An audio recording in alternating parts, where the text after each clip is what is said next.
There is no danger to the polar bear at the present time. It's all a lot of scare story. We don't need guilt, we need solutions.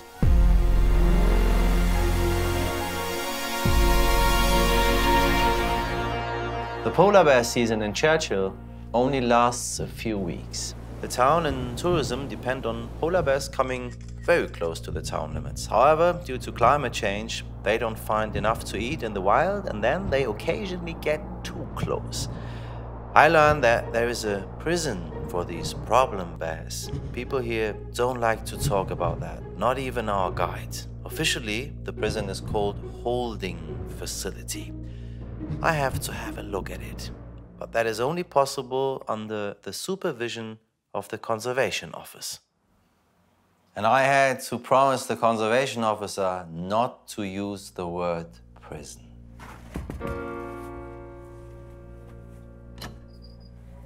Hi. Hi there. I'm Michael, how are you? Chantal McLean, Nice to meet Conservation you. Officer. Nice to meet you. So what are you doing? We're going for a ride along with I'm the Polar excited. Bear Alert program. Ah, okay.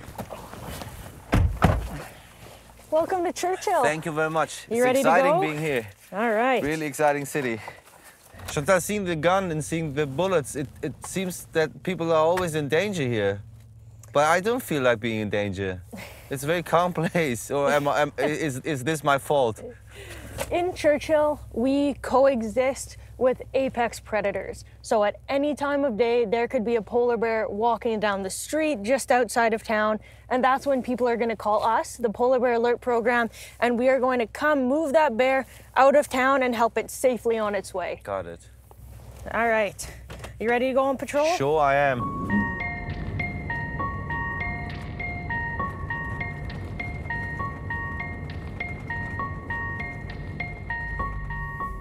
We're at a place right now called Complex Beach. The reason why we have so many polar bears in Churchill is because typically the ice melts during the summer all the way over on the east side. The bears will get off the ice and spend their summers on the east side of town, so they're just antsy to get back out and start hunting again, and Churchill's directly in their path. So they're gonna walk through town and head out to that first ice. All right. Wouldn't it be better to build the city somewhere else than here? If you were to build Churchill again, I don't think anyone would ever put it where it is.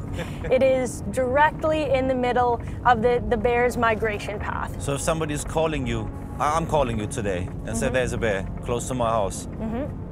54 James, what are you doing? From there, once our team arrives at a bear that's in town, we will take the quickest avenue to get the bear out of town. How are you doing this, with the cars or by asking them politely? I wish that worked. We have a couple different methods to haze bears. The bears are typically very responsive to noise. So when we show up with a bear, we can use a regular honk of our horn, and the bear is gonna look, see us, and typically it knows, okay, time to move. The Polar Bear Alert team is here. What the bear is not moving? If we have a bear that we have determined may continue to have problem behavior, so this is a bear that keeps coming back to town or a bear that keeps coming to the dump, this is a bear that we'll consider immobilizing. Once we immobilize a bear, we put it into the D20 Polar Bear Holding Facility. Back before it was a Polar Bear Holding Facility, it used to be a military storage compound, so it kept its military names. When we immobilize the bear, we put it into our D20 Holding Facility, and we keep it there for 30 days or until first ice. Why people are calling it the polar bear jail?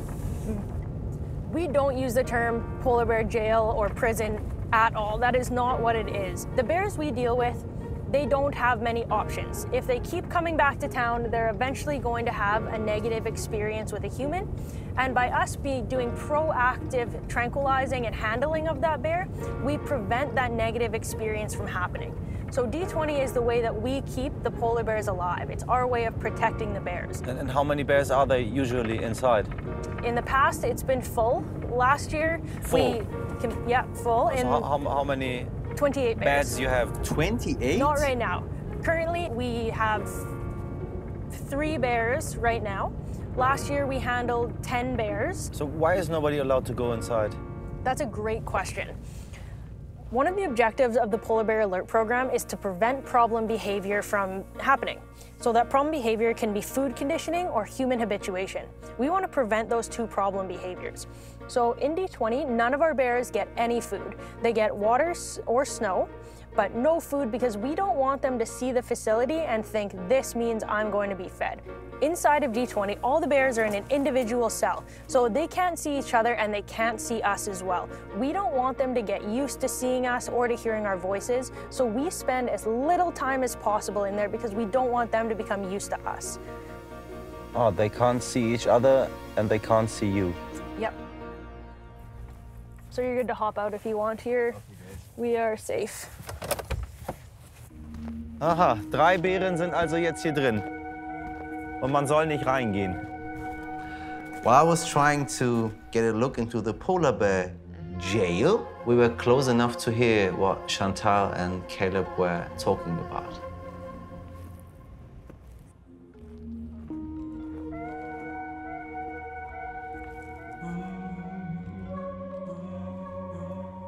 Guys, come on.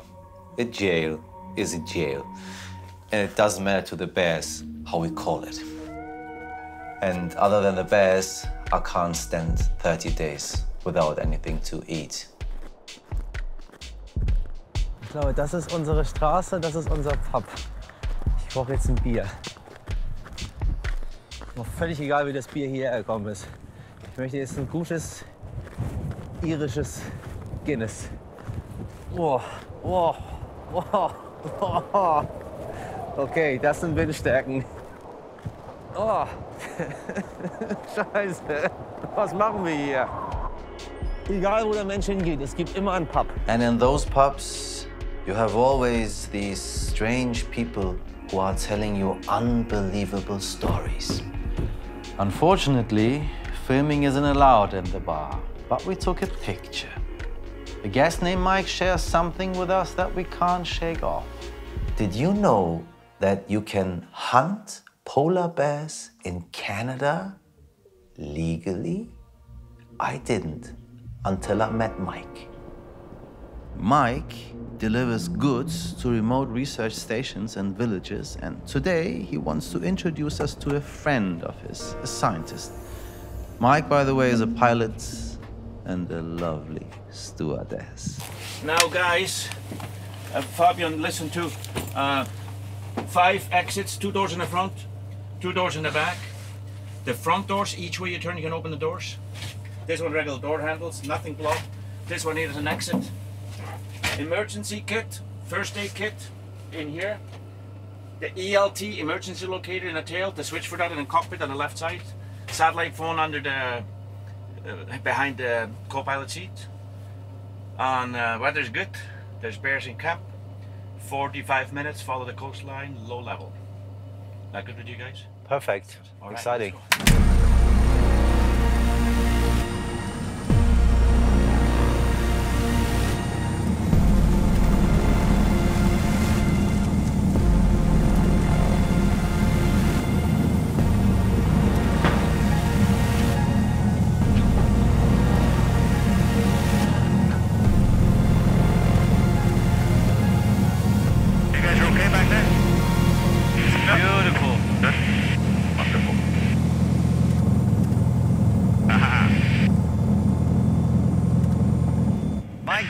To?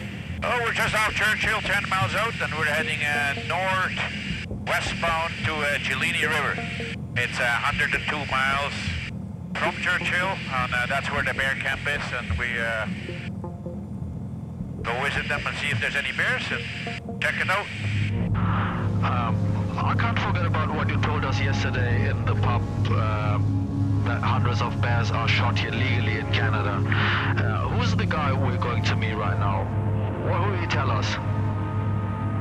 Today we're going to stop at Arctic Kingdom Camp. They're doing bear watch there, usually 4 or 5 days. And the biologist is who? His name is Gillian. Gillian. Hopefully he's there. Yeah, but I asked him today again. I asked him, okay, how many get shot? And he said, The known are 600 a year. 600 here in Canada. That's what they know, but I mean, I'm sure there's a lot of bears get killed. There's not registered. In 1973, all Arctic regions agreed that polar bears should no longer be hunted as trophies, except for Canada. But who is shooting them? The Inuit or other people?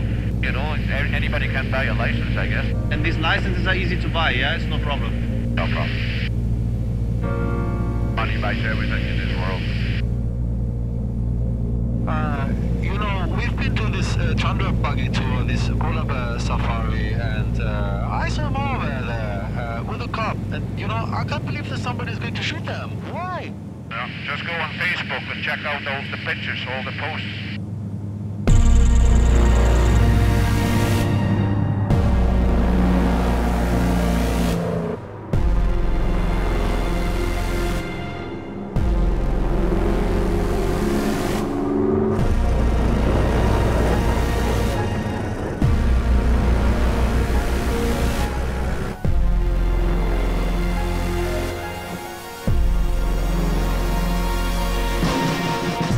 Wir sind in einem Camp angekommen in der Nähe der Stadt Aviat. Wir sind jetzt in Nunavut und das ist jetzt ja, eine Mischung aus weiß ich nicht was Lager. Ich meine, das ist die teuerste Form, wie man Eisbär-Safari-Tourismus machen kann. Mike meinte, das kostet so $15.000 pro Person, um hier 5 Tage in der Einöde sich ja, Bären anzuschauen. Und du siehst, das ist hier, das ist die Hudson Bay. Die müsste eigentlich jetzt langsam anfangen zu frieren. Und dann sind die Bären hier. Wahnsinn. Und er fliegt jetzt ein paar Sachen hier aus und bewegt die Leute irgendwie von A nach B. Und wir sind hier, um uns gleich mit dem Biologen mal zu unterhalten, was er uns über die Bären sagen kann. What do you think we expect in the next years? What's happening with the bears? That's a very large question. Well, we have some scientific data that shows that some of the bears around here have been starting to have worse body condition, a bit less reproductive output, so less youngs, less cubs. Compared to the 1980s here, the bears spend about 1 month more on the land with no ice today than in the 1980s. So in like 30 years or so, or 40 years or so, well, the period where there's no ice in the bay has taken 1 month more. So it is definitely a stress on the bears, but we're just starting to see maybe potential impacts, but it's just hard to know when we're gonna hit that tipping point where it's just gonna be too long and they won't have enough food resources to be able to survive. What about the hunting of the polar bears? Is this an issue or not? We consider that normally it's around 4.5% of a population of polar bears that we can harvest without being like impacted. So that's the kind of the rate where it's sustainable. And I think right now we're maybe around 3% or so of each population on average at harvested. So we're below, yeah. So even though it's an important cultural and economical activities for Inuit, and the way it's managed, I would say it's not a threat to the polar bear population. What about the guys coming from other countries to hunt them? Well, it's the same thing. If somebody comes from another country, in the end, it doesn't change the total number of bears. It's just like who is harvesting them. And then these people, they bring a good amount of money in the communities because they pay lots of money to come and harvest these bears. So it's a possible income for these communities where they have very limited income resources. And the money stays there? The money is giving like to the communities and to the guides. So it's bring money to the family.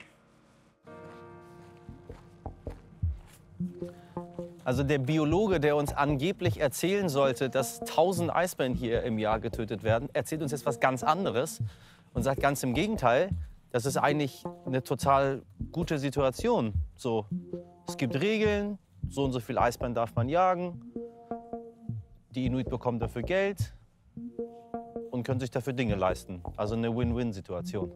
Jetzt bin ich maximal verwirrt. Was denn nun? Sterben die jetzt nur aus oder nicht? Vielleicht sollen wir mal auf Jagd gehen. Vielleicht sollen wir mal auf Jagd gehen und gucken, was es für die überhaupt bedeutet. Er liegt da immer noch und schläft. Oder ist es ein Stein?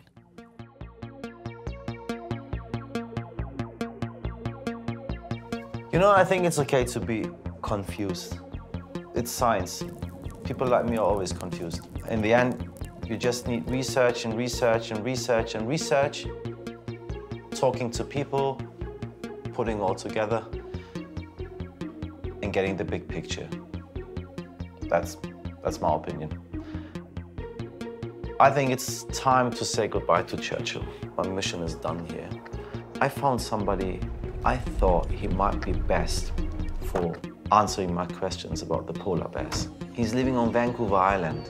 His name is Patrick Moore, and he is one of the co-founders of Greenpeace and its former president. And unfortunately, I think Patrick took a wrong turn somewhere in his life.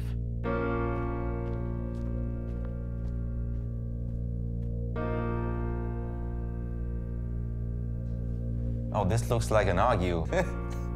Relax, eh?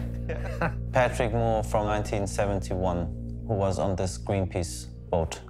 What happened you changed your mind? Oh, it was a fairly long process. For the first years, there was only one campaign going on at a time, whether it was to save the whales or stop toxic waste or whatever. As it evolved, somehow the peace got lost. I mean, green and peace combined like that was a beautiful thing. We started against nuclear testing. I mean, that meant we were trying to stop civilization from being destroyed by itself. So we cared about people. And gradually, Greenpeace came to call humans the enemies of nature. Are they? Of course not. Would you say that the polar bear is the enemy of the seal? No. That's what they eat. But the polar bear is not responsible for global warming. Well, neither are we. What about all the animals going extinct? What about all the animals which are endangered? What about the polar bear, for example? Would you like me to spend a while on the polar bear? Yeah, sure. I'll start with the most ironic part of this. Before the glaciation, there were no polar bears because there was no ice in the Arctic. Well, where did they come from then? Did they just spring up out of the ice? No, they evolved in a divergent evolution from the Eurasian brown bear. That's how they came into being. And it took hundreds of thousands of years for this divergence to take place. Evolution is slow. Okay, but that's okay. But now we have something like climate change, which you don't believe in? No, climate has always changed. I mean, we went from the Eocene thermal maximum when there was no ice anywhere on the Earth, millions of years. The polar bears, a tremendous amount of scientists, again, are saying that at the end of the century, they will be extinct. They have to admit that they've grown in population tremendously in the last 50 years. Today, their population is 4 to 5 times higher than it was in 1973. In 1973, all the polar countries signed an international treaty to end the unrestricted hunting of polar bears. So that's why the polar bear population fell to somewhere between 6,000 and 8,000. That's why they use the polar bear. Coming to my general theory that all the scare stories are about things that are either invisible or remote. Coral reefs and polar bears. Why are they the two icons? Because nobody can check. Nobody can see. But what about the changes we can see? I'm not saying all around the world. I'm just saying where I am, living in Hamburg. It's getting much more hotter in the summers. It's getting much more warmer in the winters. If you look at the records, you will see that it's not much more. But I looked at the records. There is no all the last 20 years were extraordinarily warm. You've been to Hamburg. We have this beautiful lake there, the Ulster. Yes. And when I was a small boy, it was frozen in winter times. Many, many times. Yes, that was the 60s. It never happened again. The 1960s and 1970s were a cold period. If you go back to the 1930s, it was warm like it is now. And the United States was actually warmer then than it is today. It's just that everybody wants to forget that nobody is still alive, hardly, that was living there. So people have very, very short memories of these things. I mean, there have been climate records for the past 100 years, so no one needs to remember. I'm actually feeling more at ease with Moore's perspective. I'm not to blame, I'm not responsible. By the way, folks, Donald Trump seems to like Moore's interviews on Fox News as well. There is nothing unusual about the weather today. There's scare stories about quite a few things, but the CO2 one is the biggest. Doomsday has never happened. We don't have any proof that we are responsible for it. People are just saying that. The apocalypse has never happened. So that's the kind of hocus pocus these people use. A catastrophe has never happened. What, you want to roll a dice? The Earth has never died. You want to have a Ouija board? You want to have a computer model? There is no future-telling machine. There is no danger to the polar bear at the present time. There's no indication that there will be at any time in the future. Look at pictures of polar bears you see today. They are fat. It's all a lot of scare story. And that is how you control people, most of them. Some people will rebel against it, but they can always be put in a camp or something. I'm so lucky.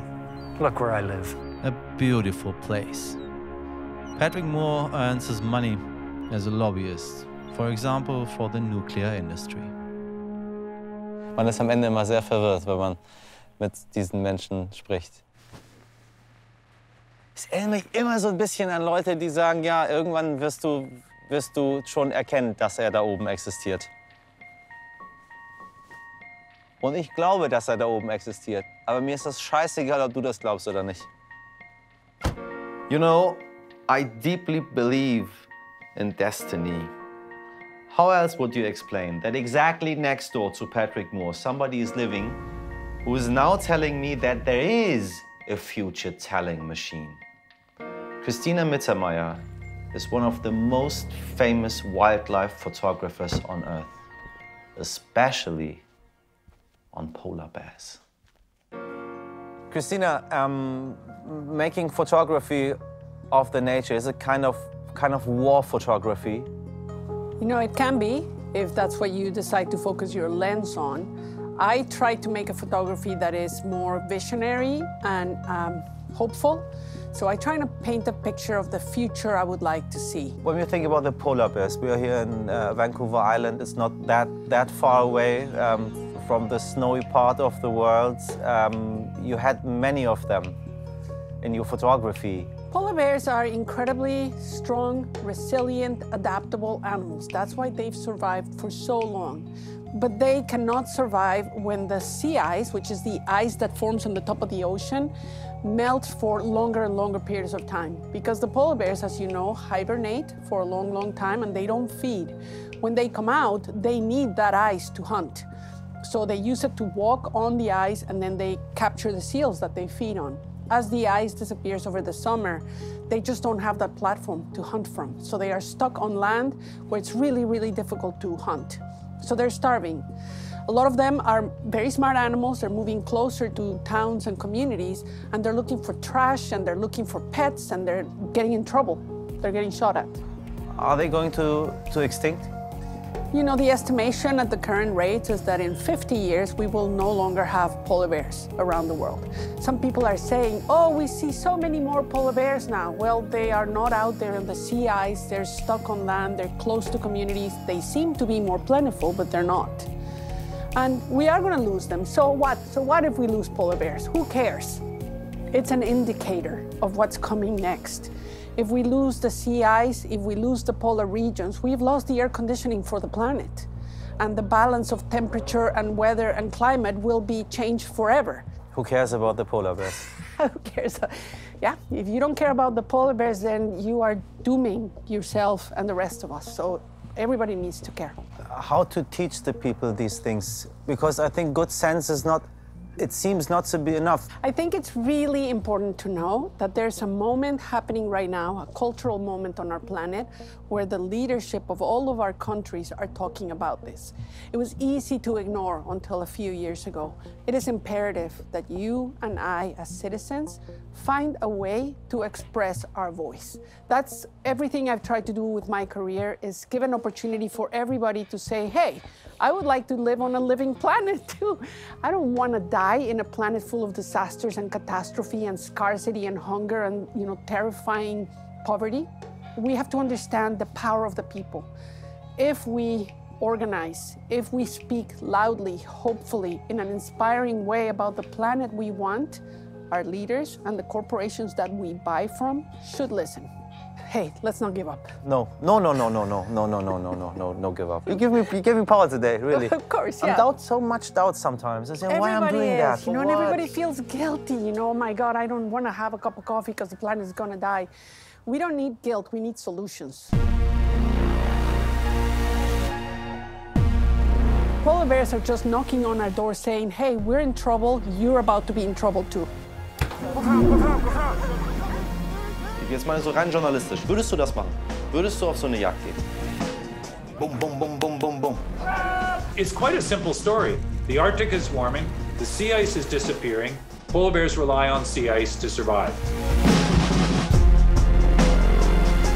Man darf die Moral nie vergessen. So guys, if you like the documentary, here's the next part. Please share my work. Please do something for climate protection and subscribe my channel.